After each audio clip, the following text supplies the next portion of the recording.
दोस्तों Microsoft Excel की आज की इस वीडियो के अंदर हम लोग सीखेंगे कंडीशन फॉर्मेटिंग की कुछ ऐसे कमाल की चीज़ें जो आई होप आप में से बहुत सारे लोगों को नहीं पता होगा। जैसे कि हमारे पास यहाँ पे कंडीशन फॉर्मेटिंग में हमने यहाँ पे हाईलाइट किया है कि भाई अगर हमारा कहीं पर भी डीसीए लिखा हुआ है तो उसको यहाँ पे हाईलाइट कर दे। दूसरी सीट पर आते हैं, अगर हमें ये देखना है कि भाई 2 से 3 की बैच में हमारे पास कौन कौन से बच्चे हैं, उनको अगर हम डायरेक्टली निकालना चाहें तो वो हम कैसे निकाल सकते हैं। तीसरी सीट की अगर मैं बात करता हूँ तो तीसरी सीट में अगर मैं यहाँ पर कोई भी एक कोर्स लिखता हूँ, जैसे मुझे डीसीए के बच्चों का रिकॉर्ड चाहिए, तो देखो डीसीए वाले बच्चे यहाँ पे सिलेक्ट हो गए। मैंने कहा नहीं भाई मुझे एडीसीए के बच्चे देखने हैं, तो मेरे पास एडीसीए का बच्चा आ गया। और मैंने कहा नहीं भाई मुझे तो टैली वाले बच्चों का रिकॉर्ड चाहिए, तो देखो टैली वाले बच्चों का रिकॉर्ड यहाँ पे हाईलाइट हो गया। तो ये आप कैसे करेंगे माइक्रोसॉफ्ट एक्सेल के अंदर। अगर हम अगली सीट की बात करें तो देखो हम जिस भी सेल पर क्लिक करते हैं उसकी पूरी की पूरी रो यहाँ पर हाईलाइट हो रही है।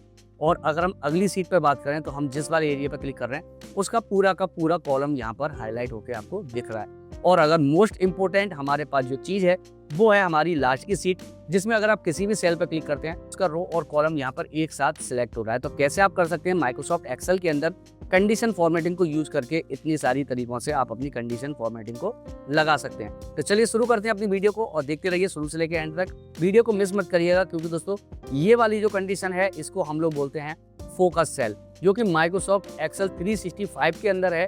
नॉर्मली आपको किसी भी माइक्रोसॉफ्ट एक्सेल के अंदर नहीं मिलता है और मार्केट के अंदर सबसे ज़्यादा डिमांड इसी एक फॉर्मूले की, इसी एक कंडीशन की है। तो चलिए शुरू करते हैं। तो देखिए दोस्तों, हमारे पास यहाँ पर एक टेबल है जो कि हमारे पास हमारे स्टूडेंट का रिकॉर्ड है कि भाई उनका यहाँ पर हमने रोल नंबर दे रखा है, उन सभी के यहाँ पे नाम आ रहे हैं, कौन सा बच्चा कौन सा कोर्स कर रहा है वो यहाँ लिख रखा है, और कौन सा बच्चा किस बैच में आता है वो उसका बैच टाइम यहाँ पे लिख रहा है। अब हमें यहाँ पे निकालनी है कंडीशन फॉर्मेटिंग। हम देखो बिल्कुल सिंपल वे में इसको सीख रहे हैं, तो आप प्लीज वीडियो को स्किप मत करिएगा, एक एक स्टेप बारीकी से सीखिएगा। मैं आपको लो लेवल से लेकर एडवांस लेवल तक का सब कुछ सिखा रहा हूँ। तो देखो सबसे पहले हमें क्या करना है, इस पूरे एरिया को यहाँ से सिलेक्ट कर लेते हैं।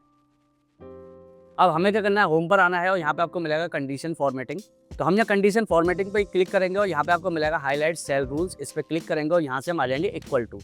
मैंने कहा कि भाई मुझे उन बच्चों का रिकॉर्ड देखना है जो बच्चे मेरे पास डीसीए का कोर्स कर रहे हैं, तो मैं यहाँ पे डीसीए लिखूंगा। जैसे आप क्लिक करेंगे आप देखेंगे यहाँ पे डीसीए वाला सेक्शन पूरा सिलेक्ट हो गया और रेड कलर में आ गया। अब आपको इसका कलर अगर चेंज करना है तो आपको यहाँ से क्लिक करना है बिट पे। अगर यहाँ पे बने बनाए कलर लेने हैं, जैसे यहाँ पे येलो आ रहा है, ग्रीन आ रहा है, तो आप ले सकते हैं। लेकिन इसके अलावा अगर आपको कोई और कलर चाहिए तो आप क्लिक करिए और कस्टम फॉर्मेट पर आ जाइए। यहाँ पे आपको फिल पे आना है और फिल पे आके कोई भी एक कलर जो आप लेना चाहें वो आप ले सकते हैं। तो मैंने कहा कि भाई चलो मैं यहाँ पर ये रेड कलर ले रहा हूँ और फॉन्ट पर आता हूँ और फॉन्ट के कलर को मैं यहाँ कर देता हूँ वाइट एंड इसको बोल्ड कर देता हूँ एंड ओके, और यहाँ से ओके। तो देखो जो भी हमारा डीसीए वाला सेक्शन था वो यहाँ पर रेड कलर के अंदर आ चुका है।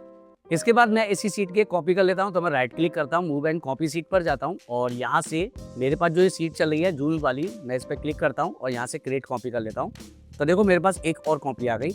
मैं यहाँ पे इस पूरी टेबल को सिलेक्ट करता हूँ और जो भी हमने कंडीशन दी है उसको यहाँ से मैं क्लियर कर देता हूँ अपनी कंडीशन को। इसके बाद मैं यहाँ पे आपको एक और कंडीशन लगा के दिखा देता हूँ कि भाई मैं यहाँ क्लिक करता हूँ और फिर से चलता हूँ हाईलाइट सेल रूल्स पर और यहाँ से इक्वल टू को यूज करता हूँ।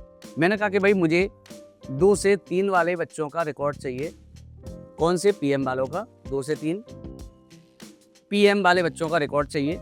कौन से कलर में चाहिए? हम फॉर्मेट पे जाते हैं, यहाँ से हम फिल पर आते हैं और कोई भी एक कलर यहाँ पे हम अप्लाई कर लेते हैं और फॉन्ट पर आते हैं, यहाँ से फॉन्ट का कलर भी हम यहाँ पे चेंज कर देते हैं एंड ओके करते हैं एंड ओके करते हैं। तो देखिए 2 से 3 बजे बैच के हमारे जितने भी बच्चे हैं उन सबका रिकॉर्ड यहाँ पे निकल के आ जाएगा हमारे पास। अब दोस्तों हम लोग बात करते हैं, अब देखो यहाँ पे क्या है, हमें जितनी भी कंडीशन लगानी पड़ेंगी हर बार हमें अलग अलग कंडीशंस को यहाँ पे यूज करना पड़ रहा है। हम चाहते हैं एक सिंपल सा एक ऐसी कंडीशन बना लें जिसमें कि हम यहाँ पर जो भी चीज़ लिखें उसके अकॉर्डिंग हमारा डेटा एनालाइज हो जाए। तो उसके लिए हम लोग क्या करेंगे, यहाँ पर राइट क्लिक करते हैं, फिर से मूव एंड कॉपी सीट पर जाते हैं और यहाँ से हम इसकी एक और कॉपी कर लेते हैं अपने पास। तो हमारे पास तीसरी कॉपी आ गई। यहाँ पे हम फिर से पूरे डेटा को सिलेक्ट कर लेते हैं, कंडीशन फॉर्मेटिंग पे जाते हैं और क्लियर कर देते हैं इसको हम यहाँ से। अब हमें क्या करना है, यहाँ पे हम एक फील्ड बना लेते हैं कोर्स का और इसके अंदर हम यहाँ पर एक बॉर्डर डाल देते हैं। अब मैं क्या चाहता हूँ कि भाई मैं यहाँ पर कोई भी अगर कोर्स का नाम लिखूँ, जैसे कि मैं यहाँ लिखता हूँ अगर डीसीए, तो डीसीए का जितना भी रिकॉर्ड हो वो यहाँ पे सिलेक्ट हो जाए। तो इसको करने के लिए आपको क्या करना है, सबसे पहले आपको कुछ नहीं करना, वही पूरी डेटा को सिलेक्ट कर लीजिए। आपको फिर से कंडीशन फॉर्मेटिंग पर ही आना है, यहाँ पे आपको मिलेगा न्यू रूल्स, इस पर क्लिक करिए। फिर इसके बाद यहाँ पे आपको एक ऑप्शन मिलता है use a formula to determine which cell to format, इस पर क्लिक करिए। अब यहाँ पे आपको अपनी कंडीशन देनी है, तो कंडीशन के लिए सबसे पहले आपको इस सेल पे क्लिक करना है, इक्वल टू लगाना है, फिर आपको क्या निकालना है, आपको कोर्स निकालना है, तो आप कोर्स वाले सेक्शन पर क्लिक कर दीजिए और F4 की को 2 बार आपको प्रेस करना है, 1 बार और 2 बार। यानी कि सबसे पहले आपका डॉलर लगा हुआ आना चाहिए, फिर आपके पास सेल नंबर लिखा हुआ आना चाहिए जो भी आपने सिलेक्ट किया है। इसके बाद आपको फॉर्मेट पर ही आना है और फिल पे जाइए। फिल पे जाने के बाद कोई भी एक कलर आप यहाँ पे सिलेक्ट कर लीजिए। मैंने कहा कि भाई चलो मैं यहाँ पे ग्रीन कलर ले लेता हूँ। फॉन्ट पर आता हूँ, इसके कलर को मैं यहाँ पे वाइट कर देता हूँ और इसको बोल्ड कर देता हूँ एंड ओके कर देता हूँ एंड ओके। तो देखो DCA वाला जो भी सेक्शन है वो हमारा यहाँ पे हाईलाइट होके आ गया। मुझे DCA नहीं चाहिए, मैंने कहा कि भाई मुझे टैली वाले बच्चों का रिकॉर्ड चाहिए एंड एंटर। तो देखो टैली वाले बच्चों का रिकॉर्ड निकल के यहाँ पे आ गया। इसके बाद हमें किसी और बच्चे का रिकॉर्ड चाहिए। हमने कहा कि भाई हमारे पास DTP के बच्चे कितने हैं, तो हमने DTP पे क्लिक किया। नीचे इधर चलते हैं तो देखिए DTP का हमारे पास इस समय कोई भी बच्चा प्रेजेंट में वर्किंग नहीं है। तो इस तरीके से आप अपने कोर्स को निकाल सकते हैं। जैसे हमारे पास DCA प्लस टैली वाले स्टूडेंट हैं तो हमने एंटर किया, तो देखो DCA एंड टैली वाले स्टूडेंट का रिकॉर्ड यहाँ पे निकल के आ गया। दोस्तों आई होप आपको वीडियो यहाँ तक अच्छी लग रही हो, तो वीडियो को लाइक और चैनल को सब्सक्राइब करके बेल आइकन दबा दीजिएगा। अब दोस्तों हम लोग अपनी अगली कंडीशन की बात करते हैं। तो हम फिर से यहाँ पर राइट क्लिक करते हैं, मूव एंड कॉपी सीट करते हैं और इस सीट की एक और कॉपी बना लेते हैं अपने पास। तो हमारे पास एक और कॉपी आ गई। फिर से हम इस वाले एरिया को सिलेक्ट करते हैं और यहाँ से हम लोग कंडीशन फॉर्मेटिंग पे आते हैं और यहाँ से हम इसको कर लेते हैं क्लीन, ठीक है। और ये जो फील्ड है इसकी हमें अब जरूरत नहीं है, तो हम इसको यहाँ से हटा देते हैं। अब भाई देखो मैं इस वाली कंडीशन में क्या चाहता हूँ कि मैं जिस वाले एरिया पर क्लिक करूँ वो पूरी की पूरी रो यहाँ पर हाईलाइट हो जाए जिस पर भी मैं क्लिक करूँ। इसके लिए हमें क्या करना है, तो सबसे पहली कंडीशन वही, आपको डेटा को सिलेक्ट कर लेना है, कंडीशन फॉर्मेटिंग पे आना है, न्यू रूल्स पे आना है और यहाँ से यूज डिटरमाइंड फॉर्मूले पे जाना है। अब आपको यहाँ पे क्या करना है, इक्वल टू लगाना है। यहाँ पे आपको लगाना है ROW रो ब्रैकेट ओपन क्लोज। इसके बाद फिर से आपको इक्वल टू लगाना है। यहाँ पे आपको लिखना है cell bracket inverted comma open करना है और यहाँ पे आपको लिखना है ROW इन्वर्टेड कॉमा को आपको बंद कर देना है, ब्रैकेट को बंद कर देना है। दोस्तों आप इसको स्मॉल या कैपिटल किसी भी टेक्स्ट में लिख सकते हैं, कोई फर्क नहीं पड़ता। आपको फॉर्मेट पर आना है, फिल पर आना है, कोई भी एक कलर दे दीजिए। मैं यहाँ पे ये वाला एक कलर ले लेता हूँ या मैं यहाँ पे एक लाइट कलर ले लेता हूँ, ये वाला। और उसके बाद मैं यहाँ से ओके करता हूँ एंड ओके करता हूँ। तो देखिए जैसे ही आपने यहाँ पे क्लिक किया आप देखेंगे ये वाला एरिया हमारा हाईलाइट हो गया। अब देखिए मैं यहाँ पे आशीष भारद्वाज वाले सेल पे क्लिक करता हूँ और इसको मैं एक बार मिनिमाइज करता हूँ और दोबारा जब मैं इसको ओपन करूंगा तो देखो आशीष भारद्वाज वाला रो यहाँ पर हाईलाइट हो जाएगी। लेकिन मैं चाहता हूँ यार जैसे ही मैं क्लिक करूँ तुरंत ये एरिया हाईलाइट हो जाए। इसके लिए आपको क्या करना है, यहाँ पे जो आपकी फाइल चल रही है इस पर राइट क्लिक करिए सीट पर और यहाँ पे आपको मिलेगा व्यू कोड, इस पर क्लिक कर दीजिए। यहाँ पे आपको जनरल मिलेगा, इस पर क्लिक करके आपको वर्कशीट पे क्लिक करना है और यहाँ पे आपको लिखना है TARGET डॉट लगाना है, कैलकुलेट लिखना है और आपको यहाँ से इसको क्लोज कर देना है। यहाँ से भी क्लोज कर दीजिए। अब आप किसी भी सेल पर क्लिक करेंगे जैसे ही वो देखिए वो वाला एरिया आपका यहाँ पे हाईलाइट होके आ जाएगा। तो दोस्तों बहुत ही कमाल का इंटरेस्टिंग टॉपिक है ये, आपको इसको अच्छे तरीके से प्रैक्टिस करनी चाहिए। अब देखो रो तो हमारी हाईलाइट हो गई। अब हमें इसी तरीके से अगर कॉलम को हाईलाइट करना है तो वो हम कैसे करेंगे, इसके लिए भी हम यहाँ पर क्लिक करके एक और नई सीट बना लेते हैं।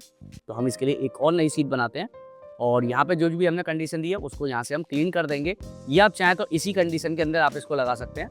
तो जैसे ही हमने यहाँ पे कंडीशन फॉर्मेटिंग लगाई थी इसके लिए यहाँ पे एक ऑप्शन होता है मैनेज रूल्स, इस पर क्लिक करिए। जो भी आपने फॉर्मूला लगाया वो आप लगा लीजिए। आप न्यू रूल्स भी ले सकते हैं, बस आपको कुछ नहीं करना है। यहाँ पे रो लिख रहा है तो रो को हटा दो और यहाँ पे आपको लिखना है कॉलम। उसके बाद यहाँ पे जो हमारे पास ROW रो लिख रहा है इसको भी हटाओ और यहाँ पे कॉलम लिख दो COL, ठीक है, शॉर्ट में लिखना है। कलर आप चेंज करना चाहो तो आप यहाँ से कलर दूसरा चेंज कर लीजिए एंड ओके करिए एंड ओके करिए एंड अप्लाई एंड ओके। अब आप पर्टिकुलर जिस एरिया पे भी क्लिक करेंगे वही वाला कॉलम आपका यहाँ पे हाईलाइट होके आ जाएगा। अब भाई देखो बहुत सारे लोगों के दिमाग में आ रहा होगा कि भाई हम यहाँ पे रो पे क्लिक कर रहे हैं तो देखो रो हाईलाइट हो रही है और हम कॉलम पे क्लिक कर रहे हैं तो यहाँ पे कॉलम हाईलाइट हो रहा है। लेकिन कोई ऐसा भी तो एक फॉर्मूला होना चाहिए जिससे कि हम रो और कॉलम दोनों को ही एक साथ हाईलाइट कर सकें। यानी कि अगर हम यहाँ क्लिक करते हैं DCA पे तो ये कोर्स वाला और ये नाम वाला दोनों एरिया हाईलाइट हो जाए। इसके लिए भी आपके पास एक कंडीशन है, इसको भी मैं आपको समझा देता हूँ। तो मैं इसकी एक बार और कॉपी ले लेता हूँ। दोस्तों आप कैसे सोच होंगे बार बार कॉपी ले रहे हैं, मैं आपको इसलिए कॉपी ले रहा हूँ ताकि आपको एक ही टेबल के ऊपर आप सारी कंडीशन यहाँ पे सीख सकें। तो देखो हमारे पास 6 नंबर वाली फाइल आ गई। हम इस पूरे के पूरे एरिया को सिलेक्ट कर लेते हैं और यहाँ से मैं इसको एक बार क्लियर कर देता हूँ ताकि मैं आपको शुरू से समझा सकूँ। हालांकि आप इसी फॉर्मूले में भी यूज कर सकते थे। तो हमने डेटा को सिलेक्ट कर लिया, फिर से यहाँ क्लिक करेंगे, न्यू रूल्स पे जाएंगे और use a formula to determine पे क्लिक करते हैं। अब देखो यहाँ पर आपको जो सोचने वाली बात है वो आपको एक बात ध्यान रखनी है कि ये वाला जब आप फॉर्मूला लगाएंगे यानी कि आप रो और कॉलम को जब आप एक साथ हाईलाइट करेंगे तो यहाँ पर आपके जो लेटर हैं वो सभी स्मॉल में होने चाहिए। कैपिटल लेटर होने पर हो सकता है ये फॉर्मूला आपको कुछ एरर दे, इसलिए आपको इसको स्मॉल में लिखना है। तो हमें इक्वल टू लगाना है, हमने लगाएंगे OR, ठीक है। स्टार्टिंग करने के लिए ब्रैकेट लगाएंगे। इसके बाद सबसे पहले हम यहाँ पे रो का फॉर्मूला लगा देते हैं, तो ROW ब्रैकेट ओपन क्लोज, इसके बाद इज टू लगाना है और CELL ब्रैकेट लगाएंगे इन्वर्टेड कॉमा के अंदर, ROW लगाएंगे इन्वर्टेड कॉमा बंद करेंगे, ब्रैकेट बंद कर देंगे। तो हमारी रो वाली कंडीशन पूरी हो गई। कॉमा लगाएंगे COLUMN कॉलम लिखा, ब्रैकेट ओपन क्लोज किया, इज टू CELL सेल लगाएंगे, ब्रैकेट लगाएंगे इन्वर्टेड कॉमा लगाएंगे और यहाँ पे COL लिख देंगे, इन्वर्टेड कॉमा बंद करेंगे, ब्रैकेट बंद करेंगे। इसके बाद हमने और को लिखने के बाद एक ब्रैकेट स्टार्ट किया था, तो एक ब्रैकेट और यहाँ पे हम बंद कर देंगे। इसके बाद हम फॉर्मेट पर ही आएंगे और यहाँ सेल पर आकर फिल पर आकर यहाँ से हम कोई भी एक कलर यहाँ पे हम अपने लिए चुन लेते हैं, जो भी हमें अच्छा लगे। तो मैं यहाँ पे ये कलर ले रहा हूँ एंड ओके, और यहाँ से ओके करता हूँ। तो देखो ये वाला एरिया हमारा यहाँ पे हाईलाइट हो गया। अब हम जिस पर भी क्लिक करेंगे वो एरिया यहाँ पर हमारे पास हाईलाइट होके आ जाएगा। तो आई होप दोस्तों माइक्रोसॉफ्ट एक्सेल की ये वाली क्लास आपको काफ़ी अच्छी लगी हो। वीडियो अगर आपको अच्छी लगी है तो वीडियो को लाइक और चैनल को सब्सक्राइब करके बेल आइकन दबा दीजिएगा। हम आपसे मिलते हैं अपनी अगली वीडियो में।